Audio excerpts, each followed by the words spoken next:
নমস্কার বন্ধুরা, আমার সাধারণ রান্না চ্যানেলে তোমাদের সবাইকে স্বাগত। আজ আমি পেঁয়াজ শাক বা পেঁয়াজ পাতাও বলে অনেকে, তার আমি একটা রেসিপি তোমাদের সাথে শেয়ার করব।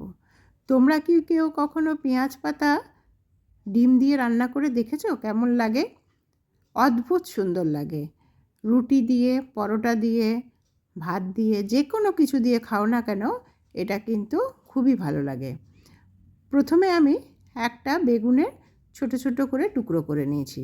সেটা আমি তেলের মধ্যে লবণ আর হলুদ দিয়ে ভেজে নেব। তারপর ওই কড়াইতেই আবার সামান্য তেল দিয়ে একটা ছোট সাইজের আলুকে আমি ছোট্ট ছোট্ট করে কেটে রেখেছি, সেটাও আমি লবণ আর হলুদ দিয়ে ওই কড়াইতে ভেজে নেব। আলুটা কিন্তু ভাজার সময় যেন বেশ নরম হয়ে যায়, কারণ পেঁয়াজ পাতা যখন আমি দেব তখন কিন্তু বেশি সময় আর লাগবে না। সেজন্য আমি সব আগের থেকে ভেজে তুলে রাখবো। বন্ধুরা, তোমরা এটা বাড়িতে করে দেখো, আর রুটি, পরোটা বা গরম ভাতের সাথে খেয়ে আমাকে কমেন্ট করে অবশ্যই জানিও যে কেমন লাগলো। ভালো লাগলে আমার চ্যানেলটা লাইক করো, শেয়ার করো, আর তোমরা কিন্তু এটা বাড়িতে অবশ্যই বানাবে। এরপরে দেখো, আলুটা আমি বেশ কিছুক্ষণ সময় নিয়ে ভাজছি। এটা ভেজে তুলে নেব। তারপর আবার আমি সামান্য তেল দিয়ে তার মধ্যে আমি ওই পেঁয়াজ পাতাটা দিয়ে দেবো। পেঁয়াজ পাতাটাও আমি ছোট ছোট করে টুকরো করে রেখেছি। যেহেতু আমি বেগুন আর আলু ভাজার সময় তাতে আমি লবণ ব্যবহার করেছি, সেই জন্য এই পেঁয়াজ পাতাটায় লবণ কিন্তু খুব সামান্য দিতে হবে, কারণ ওই বেগুন আর আলুর লবণটাও কিন্তু এর মধ্যে থাকবে, এটা মনে রাখতে হবে। আর পেঁয়াজ পাতাটার লবণটা আরও কেন কম দিতে হবে, কারণ এটা যখন ভাজা হবে তখন কিন্তু এটা পরিমাণে অনেকটা কমে যায়। একটু কমে গেলেই তখন কি হবে, লবণটা বেশি মনে হবে। সেজন্য খুব সাবধানে দিতে হবে। দেখো কতটা ছিল আর কতটুকু হয়ে গেছে এখন।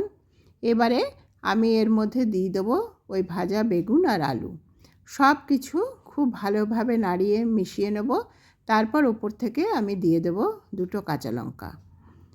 দেখো সব কিছু খুব ভালো করে মিশিয়ে নিতে হবে। এরপরে আমি একটা ডিম ফাটিয়ে এর মধ্যে দিয়ে দেবো। যখন সব কিছু খুব ভালোভাবে মিশে গেল, সেই সময় আমি একটা ডিম ফাটিয়ে এর মধ্যে দেব। ডিমটা দেওয়ার পরে অনেকক্ষণ ধরে সেটাকে কিন্তু ভাজতে হবে, না তো ডিমের একটা গন্ধ ওর মধ্যে থেকে যাবে। সেই জন্য ডিমটা কিন্তু সময় নিয়ে ভাজতে হবে। ডিমটাও যখন বেশ লাল লাল করে ভাজা হয়ে যাবে, বোঝাই যাবে যে ভাজা হয়ে গেছে, সেই সময় কিন্তু এটা গ্যাসের আঁচ অফ করে রাখতে হবে। কেন, ডিম যদি ভালো করে ভাজা না হয় তাহলে একটা গন্ধ বেরোবে, ভালো লাগবে না। আমি যেহেতু ওপর থেকে ডিমটা দিলাম, সেজন্য আমি একটু সময় নিয়ে এটা ভাজবো। বন্ধুরা, তোমরা যদি ঝাল বেশি খেতে চাও তাহলে কিন্তু এর মধ্যে একটা কাঁচা লঙ্কা কুচিয়েও দিতে পারো। তোমরা কিন্তু অবশ্যই বানিও, আর সবাই খুব ভালো থেকো, সুস্থ থেকো।